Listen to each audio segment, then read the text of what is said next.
cieux, soyez étonnés de ceci. Frémissez d'horreur et soyez stupéfaits, dit l'Éternel. Car mon peuple a fait doublement mal, ils m'ont abandonné, moi qui suis la source des eaux vives, pour se creuser des citernes crevassées qui ne retiennent point l'eau.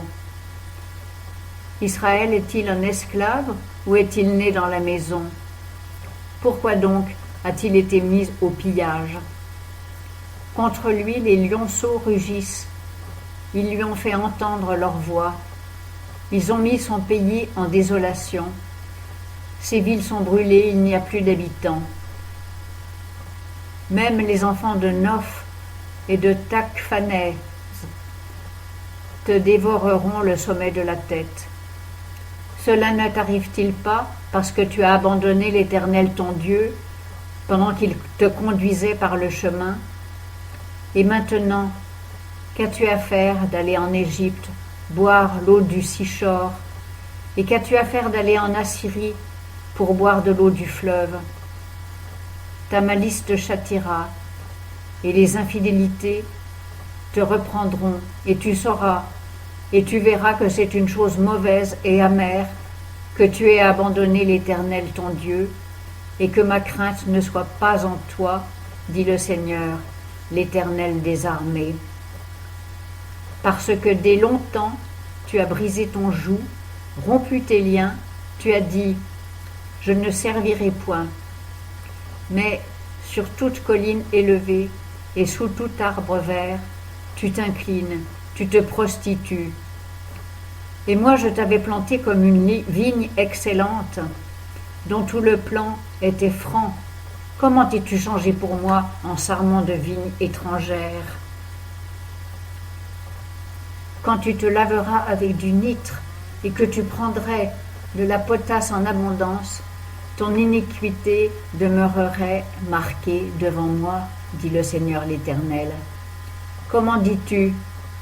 Je ne me suis point souillé, je ne suis point allé après les Baals.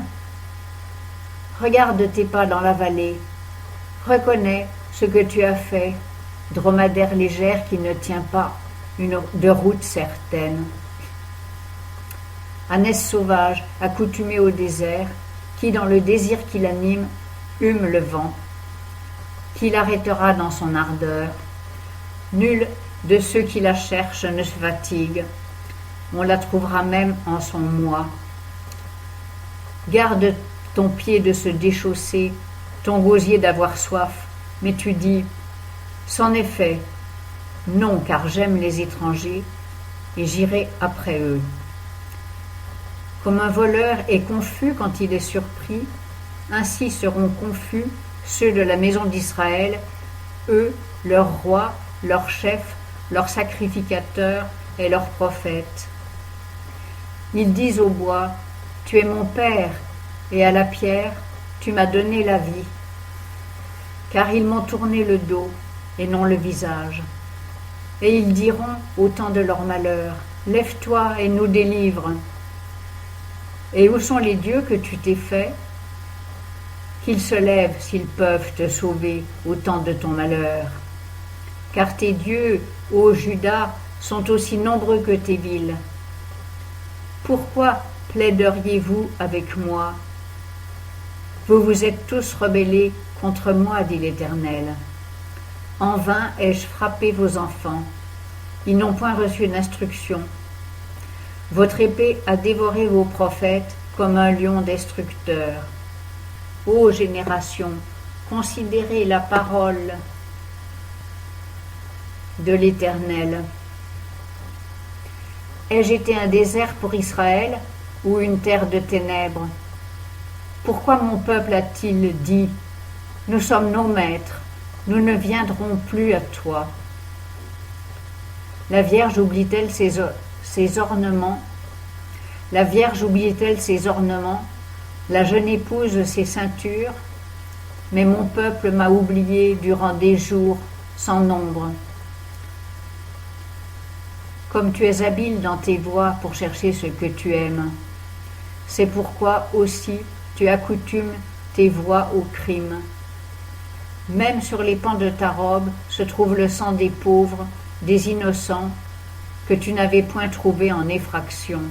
Bien plus, après toutes ces choses, tu dis, oui, je suis innocente. Certainement sa colère s'est détournée de moi. Voici, je vais entrer en jugement avec toi sur ce que tu dis. Je n'ai point péché.